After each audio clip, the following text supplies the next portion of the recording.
Hey guys, welcome to a brand new video to the channel. Welcome to this month's Runescape Wiki money making guide for skilling. Now I haven't done this months on the bounce because I think it's one of those where it's much better when we do it every couple of months just to see how the world of skilling and money making in terms of the wiki's guide is looking. Like I've always said before, the wiki is a great resource to use in the game, but always use it as a guideline, not as something to follow fully. But what we're going to do in this video, like we do with all these videos, is we'll go through, I'll give my input on which ones are really good, if they're slightly up in price, down in price, methods I've done before, as well as any other little tips I can give you guys as well. This is a complete overview video, which is aimed to help people, give them a couple more money making ideas, not really aimed at the people who are higher tier PVMers who can go and make considerably more than some of these methods. However, I think they're a nice little talking point, and they're a good way to give you guys some methods which might have sort of vanished over time and then slowly started to come back, which has happened with a few things lately, and I just think it's a nice little discussion video where we can talk through a great resource for newer players to use. The wiki has so much stuff you guys can look at, and it's a good way just to go through and pick out a couple of things I'll probably do in the month as well, just to go and review and go into a bit more detail on. So we're going to start this video with completing the Asarin Arsenal, the Heist on Anachronia, which really you need 114 thieving to do saves, 73.7 mil, and the other heist, which is a little bit further down, have both aged very well in terms of content, but not content which has kind of died off immediately. Definitely by bringing the node on Dragon King thing from the Arsenal into a tradable version has helped the GP per hour here. And if you can have a look as well, the drop tables are very, very good.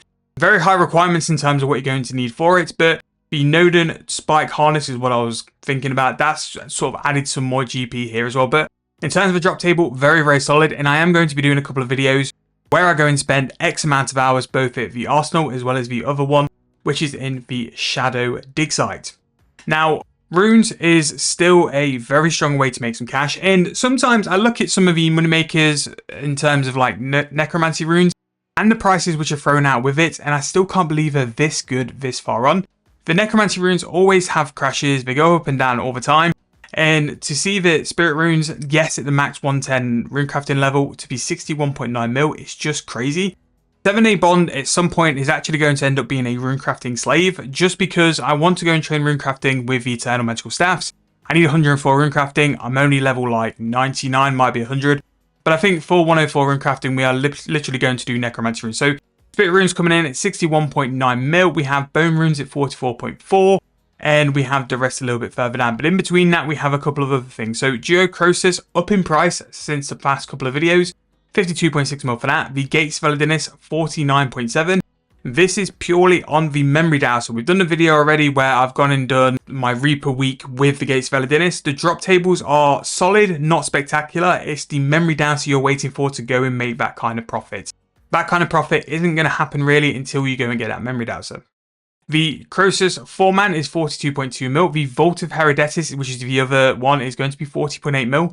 30 mil less per hour compared to the one in Anachronia, but I simply think it's because the one in Anachronia has two decent drops now, whereas I think with the Herodetus one, it just has the mask. Flesh runes are 39.3 mil, Miasma runes 33.5, Cosmic runes through the Abyss is going to be 30 mil per hour, but that's going to need 110 for the boost in terms of the multiplier. Astral runes are going to be 30.1, but that's 105 for the expansive runecrafting pouch, as well as the savvy runecrafting.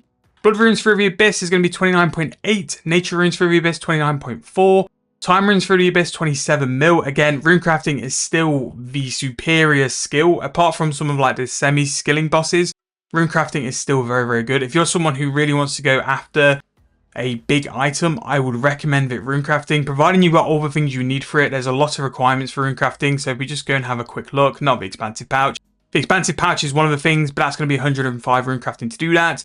But things like having the crystal binding rod with the polishing perk as well, ring of imbuing, there's some other stuff which is nice as well, like the outfit, the pouch and stuff like that. And runecrafting really is one of those where the quicker you are in terms of banking and getting to that altar, the more GP you're going to make from it as well. But definitely one where I'll probably go and try and get 7A Bond equipped with the best runecrafting setup and see what we can do in terms of GP per hour and see how much money I can make. Because really, with the kind of prices, you could make a bond in like 2 to 3 hours. So could I just speed run the premium membership and just go and runecraft for 2 weeks? I don't know. I'm debating it, but you might have to wait on that one for me. We have Big Game Hunter with Kebits in Haven Hive, 98 Hunter for that, 25 mil. I would still say you're possibly going to make more money with this just due to the price of the meats being so all over the place. This was a huge way to make some money on day of release for Haven Hive as well. Those meat prices were crazy. Alchemist chest, 24.7 mil, still very, very good, and it actually does bring in that kind of profit as well. I doubted it, then I did a video on it, and you really do. Some of the drops though, you're going to have to use the poison ivy as well to turn them into weapon poisons, but it's really good in terms of the GP. Tier 2 dinosaurs, a big game hunter, level 90 hunter, 70 slayer, and an 85 agility, 23.7 mil for that. Primal bars and smelt of them is another one of those money makers where I kind of looked at it before and thought, no, it can't make that kind of profit. It actually does. You do need 106 smithing though. The ability to go and get the extra bars is just going to make you so much more profit. Also as well, especially important with primal bars, don't instant buy the primal ores. Find out what the lowest price you can buy them by checking the margin, and then put an offer in and leave it. Leave it to buy for the lowest price you physically can. Only sort of increase the price if you're really struggling to go and get the ores. Aggression potions back over 20 mil per hour. Super Saurodomin brew flasks 19.9. Everyone's for the Abyss 19.3. We have the Chinchompers from the Big Game Hunter and Haven Hive 18.6. That's 96 hunts for that. And tier 1 dinosaurs on Anachronia is 17.1. We have Finding Midgeoneers with the Enchanted Key 16.6. Making extra fine sand with telekinetic grind 16.4 mil profit per hour. Again, this is a method which got completely demolished with the release of 120 Thieving when all the Menophyte guards went and dropped the extra fine sand. But now people aren't doing thieving as much. People still want the sand for the flasks, so the price of the sand is actually starting to go back up. Maybe to a point where if you're someone who's an avid clue hunter, to go back to Menophyte guards and do that because the sand will give you some money along with it as well. Anachronia agility actually makes bank as well. 15 mil per hour at level 85 agility simply by training it. And dinosaur propellant at the Ranch Beyond Time is going to be nearly 40 mil per hour. 95 fire making in some pretty big quest requirements, but that is such a good way to make money just sheerly from nothing. You need no items, you simply just go about and go and do your fire making. Powerful Ghostly Ink, 13.8 mil. Decorated Urns, 12.8. Again, this can be anyone. What I would really recommend though is having the lunar spells to be able to go and do fire urn. It's going to make you so much more profit quicker. Summoning Potions, 12.8 mil. Weapon Poisons, double plus, 12.6. Dazzling Whirligigs, 12.6 as well. Sharp Shell Shards, 12.6 mil. Tier 3 Dinosaurs and Anachronia, 12.6. Super Anti-Poisons, again, a really low level way to make some money. 48 Herblore, 12.5 mil per hour. Incense Sticks are up in price at the minute. Spirit Weeds are going to come in at 12.2. There'll be some more a little bit further down. And Tanning Black Dragon Hides, we mentioned this earlier on, with no requirements. You just need a bit of a cash stack, but the price of Black Dragon Hides themselves are so cheap at the minute. 12.2 mil per hour, simply just tan them on a porter. You can't really go wrong with it. Sifting Soil with Ancient Gravel, 11.9 mil. This has come down a bit. We've not seen any Sifting Soil so far, but 12 mil per hour just simply for bank standing, it really ain't that bad. Imbuing the Eternal Magical Weapons, the staff is going to be 11.9 mil. Very much the method I want to do on 7-Day Bond just because it's a little bit AFK. Sifting Soil with Saltwater Mud is 11.7. Earth and Clay, the Bandos set is 11.3. Crafting Astral Runes, 11.1 mil per hour. And Sifting Soil Volcanic Ash is going to be just under 11. Hunting Crystal Skill Chompers is now 10.7 mil per hour, which is quite crazy really, like with Chinchompers being that kind of price. But also as well, a Skill Chomper is about 4,000 coins each. When did that happen? So that is why you're going to be above it in terms of the profit. Super Defense Potions at 10.6 mil. Incense Sticks for Torstols is going to be 10.1. Muddy Chest with a Pack Yak, 9.9.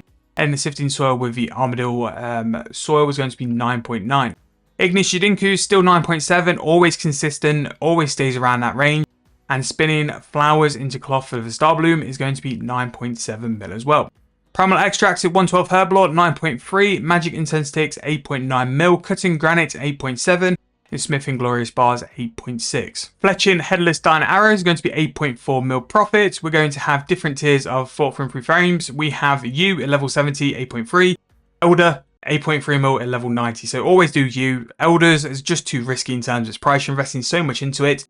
Whereas you can see here, your return on investment from a U set is going to be 128%. It really is that much better. Dinosaur Eggs from Segregation is going to be 8.3 mil. Not really worth it because the Sharp Shell Shards and the Repellent is better. But it's a way you can do it if you wanted to. Super Strength Potions, 8.2 mil. Super Aeronauts, 8 mil. We have Incense Sticks for Lanternines, 8 mil profit as well. Attack and Spiritual Prayer Potions, 7.8 mil each. Large Historic Crate Components, 7.7. Super Glass Make, 7.6. We have some more Tanning Hides. Royal is going to be 7.6 mil, Blue Dragon Hide 7.5. The blue ones you can do in free to play, but you are going to need level 2 crafting. Agility Arena for the Pyro Cook 7.4, Screen and Ancient Gravel and Members 7.2, Green Dragon Hide 7.1. Again, your worst Dragon Hide is still going to make you 7.1 mil per hour, turning that into a leather. Smithing Masterwork Armor is going to be 6.8 mil. This is something I'm going to delve into a little bit in the future, just because with the 3 different Masterwork Armors now, there's so much money in it and so much ways you can make money as well. Definitely going to go and have a bit of a delve and see if there's anything really worthwhile. Battle stats, the first one, Earth is going to be 6.8 mil, Unfinished Dwarfweave Potions 6.8. We have Empty Divine Charges 6.6 and Folding Glorious Bars 6.6 mil as well. We have Incandescent Energies 6.4, Saradome Brew Flask 6.4, Ascendary Bolts 6.2. They've been really hammered hard, same with the Onyx Bolts lately. You're only really going to make some profit enchanting. Teleport Tabs for Lumbridge 5.9. Powerful Essence Rituals is going to be 5.9 mil per hour as well. Fletching Onyx Bolts 5.8. Shifting Tombs Chest Only 5.7. We've got Criminal Bolts, Opal, Enchanting them. A little bit risky in my opinion, but 5.7 mil for that. Bonus Bananas 5.6. Fiery Brimstone 5.5. Air Battle Staffs at 5.2. And we have the Tazher Traders at 5.1 mil as well. Mining Red and Crystal Sandstone is going to come in at 5.1 mil per hour. These have definitely gone up over the past couple of weeks, but definitely worth keeping an eye on. The Crystal Sandstone is one which has been more aggressive in its price rises, and Elder Headless Arrows is going to be 5 mil per hour as well. We have Crafting Clockwork 4.8, Gobi Scavengers 4.7, Infernal Urns 4.7 as well. And if we speed up a little bit, we've got Elder Rune Bars at 4.5. Now, I'm going to stop it a little bit early this week. We're going to stop around Smelting Necronium Bars just because as well, like, there's so many things above, like cutting granite, making Dragon Hide into leather, which is so much GP per hour. Like, anything below like 4 mil per hour, you have better options. So go and try those out. But Necronium Bars at 4.4, Mort Maya Fungi at 4.3, Ganodermic Visors 4.2. So many different methods, and Adamant Bars 4 mil per hour as well. But that is going to wrap up this week's worth. But that's going to wrap up this month's episode of the Wiki RuneScape free skilling money making methods. Obviously, with the skilling side of it, especially, the prices are up. The prices are up and making a lot of GP in certain things this week. And I hope that you guys have found a couple of things which are worthwhile for you guys to do. Next week, I might do the combat ones, but I've had a look through the combat section already for this month, and it's looking a bit dire. So I might just skip this one and then do it next month when hopefully things start to pick up and when we have a bit of an update. But really hope you guys enjoyed. Again, I've only gone to about 4 mil per hour because so many things are making so much decent profit that sort of when you reach that 4 mil per hour mark, you've got so many better options to go after as well. But if you're not sure, go and check the wiki out, see those other methods if you want to go and check it out as well.